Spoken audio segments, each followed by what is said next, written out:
Maybe there was a moment when you realized you were good at fantasy football or fantasy sports in general, that you figured something out. And maybe that thing you figured out was something that most people hadn't figured out. And you use that to your advantage. It's a great feeling. It's a great feeling just in anything we do. We can figure something out that most people don't figure out, and there is some competitive edge that we can get using that. That's really helpful. I mean, you might apply for a job and you might have talked with someone in the human resources department who gave you some intel that is not in the job description. And suddenly you have an inside track on what they're looking for. I think the same holds for fantasy football. It's one of the things that draws me to it and fantasy sports in general. It's that if we can get a competitive edge, there's often a payout. There's often a payoff. If there's no payout financially, there's a payoff of winning or of doing better than most of your opponents. That's really what I go for every year is, can I be better than 50%? That's the baseline goal. And better than 50% is, I'm very confident. I mean, I think I had like 11 straight years, 14, 15 leagues or something like that, where I never missed a playoff. Some of you probably done much better than that, but I used the same philosophy and I kept getting to the playoffs and it worked. And that was very satisfying. There were 2 points in my kind of interest in fantasy sports where I realized, oh, what I'm doing seems to work.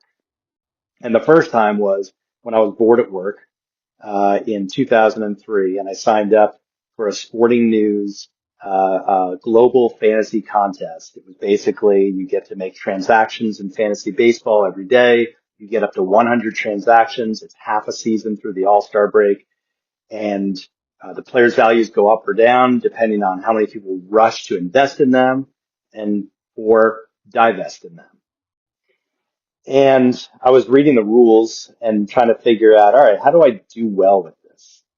And the basic premise of it, which was not in the rules, but it seemed obvious, was if you're going to have only 100 transactions, the transactions should be with pitchers primarily.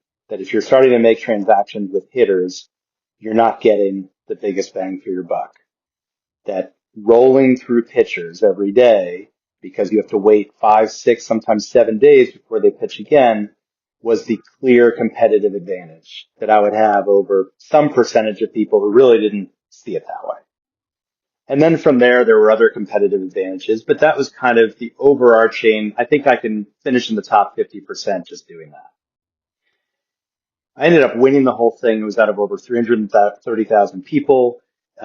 It forced me to appreciate the fact that maybe there was something to the way I had approached that I could replicate. And sure enough, 5 years later, I did a similar kind of contest against over 60,000 people, and I won that. I didn't win anymore. I came in like 5th, 19th, different stuff like that, but it worked. And then I wrote a book about it, not about that specifically, but about kind of philosophy of how to have a competitive edge over fantasy sports. And it was data driven. It was probabilities. Fast forward about, I think it was like 19 years. And I wrote a piece for a sports media company on a DFS, Daily Fantasy Sports, pick your lineup. It was like FanDuel, DraftKings for the Pro Bowl. It turned out to be the last real NFL Pro Bowl.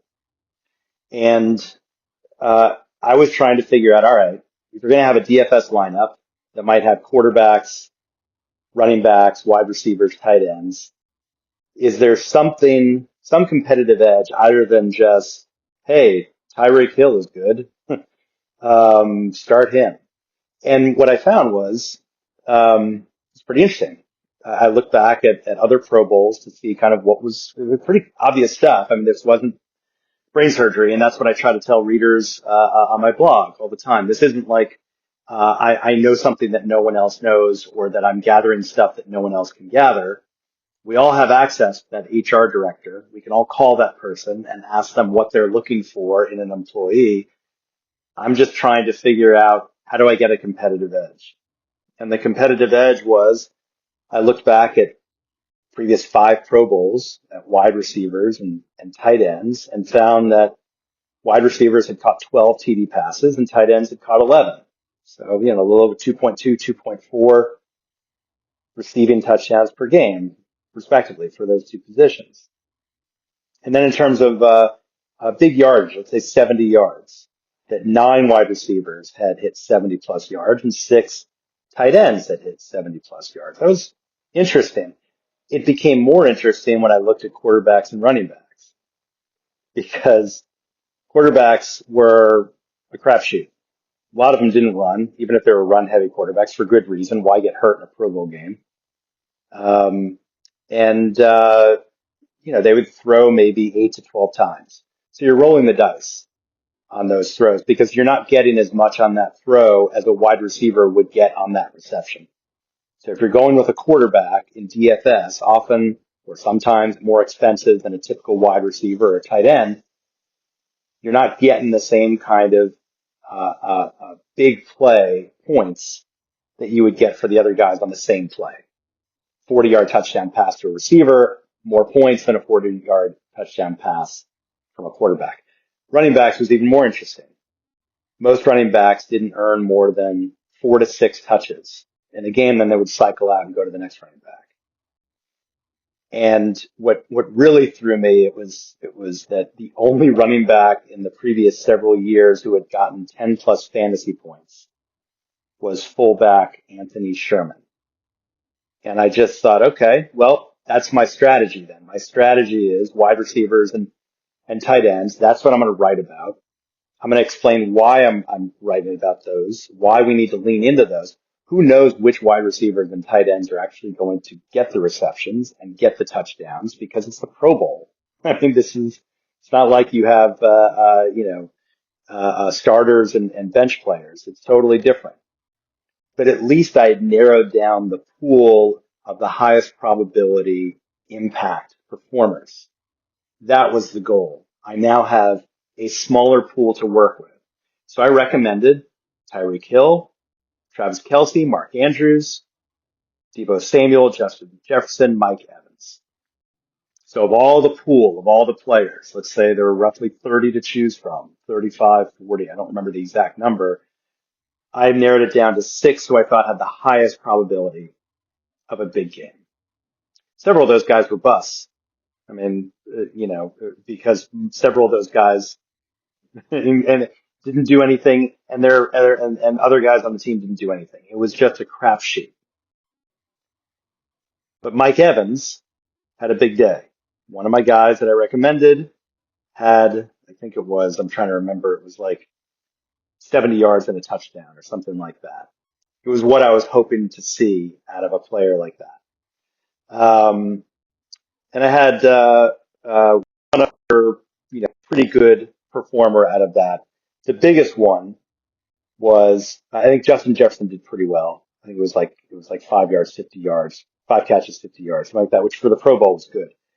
The biggest performer was Mark Andrews, one of the tight ends.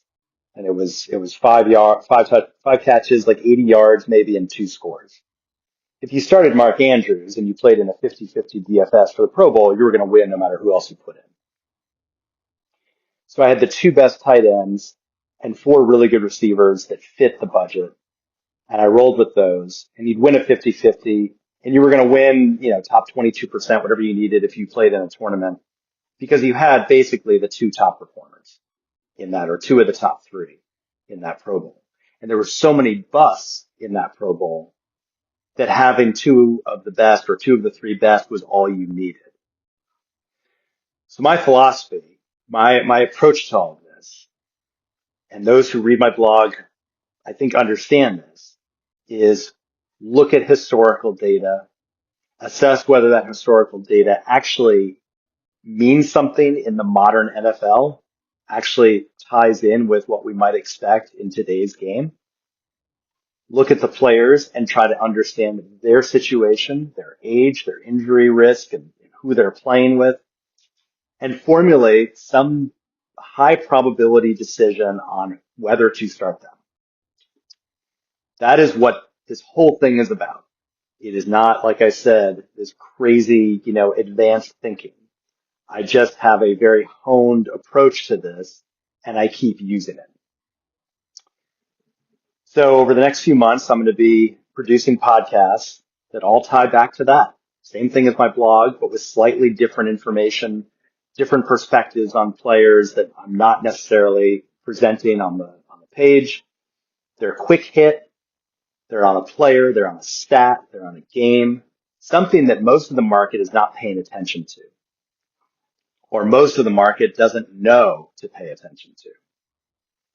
We might find that a certain player is completely overlooked. A good example I like to give is Wan'Dale Robinson last year. He was a second-year player, number 2 receiver on the Giants, and forgettable in terms of our ADP. I think his ADP was outside the top 70. It didn't make sense, given the fact that there was no strong number 3 receiver on that team, that the number 2 was going to get something tangible most weeks that no other receiver outside of Malik Nabers was going to get.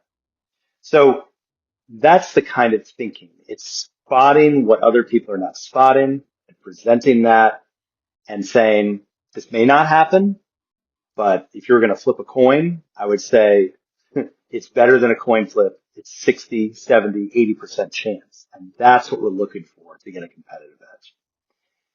My name is BJ Rudell. This is my podcast. Fantasy Football for Winners is my blog. And you can reach out anytime at fantasyfootballforwinners@gmail.com or commenting on my Facebook page. In the meantime, good luck. We'll talk to you tomorrow.